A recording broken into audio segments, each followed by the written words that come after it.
Il-poplu Malti se jispiċċa jbati għad-deċiżjoni żiena li gvern laburista ħa. Dan għaliex il-Maltin u l-Awċin kollha se jħallsu l-biljuni ta' euro mit-taxxi tagħhom għall-falliment tal-Air Malta. Hekk intqal mill-Partit Nazzjonalista waqt konferenza tal-aħbarijiet indirizzata mill-kelliema l-ekonomija Ivan J. Bartolo, il-kelliema t-turiżmu Mario De Marco u l-kelliema x-xogħol Ivan Castillo fid-daw tal-aħbar tal-falliment tal-linja tal-ajru nazzjonali l-Air Malta.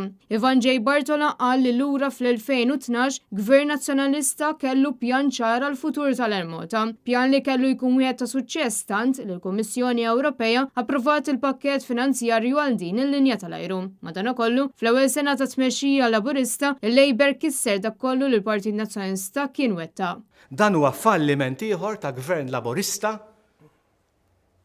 li l-ewwel jaffeċ u mbagħad naraw.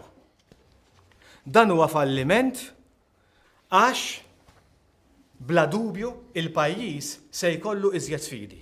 Se jkollu iżjed sfidi jiena nispera li fil-mudell il-ġdid tal-linja tal-ajru il-ġdida li se jkollu dan il-pajjiż jien nispera li jkun hemm konnettività mal-Ewropa kif jixraqlu dan il-pajjiż. Minnaħat jew Mario De Marco qal li Gvern Laburista ta' Joseph Muscat u anke Roberta Bela warbu l-pjan ta' ristrutturar għal viabilità tal-Air Malta. U issa qed iqumu ħafna mistoqsijiet dwar il-futur tat-turiżmu minn u lejn pajjiżna e kif din il-linja tal-ajru kienet taqdil il-poplu Malti u Awċi lejn diversi destinazzjonijiet importanti. Konsegwenza ta' dan, allura, l-Air Malta mhijiex se tkun tista' tingħata lilha l-għajnuna finanzjarja illi teħtieġ li jfisser li l-Air Malta minħabba il-falliment tal-gvern, minħabba l-fatt li l-gvern Malti ma gawdix kredibilità mal-Kummissjoni Ewropea dwar il-pjanijiet tiegħu,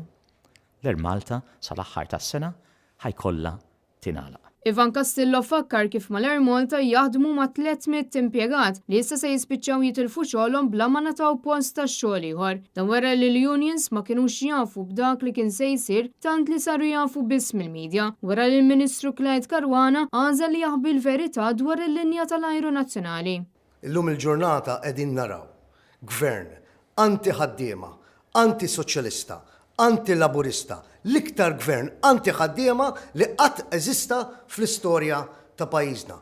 Partit Nazzjonalista huwa l-uniku tarka għal ħaddiem Malti u Awċi aħna vera qegħdin hemm biex nagħtu s-saħħa lil ħaddiem. Kristin Mamo għal Net News.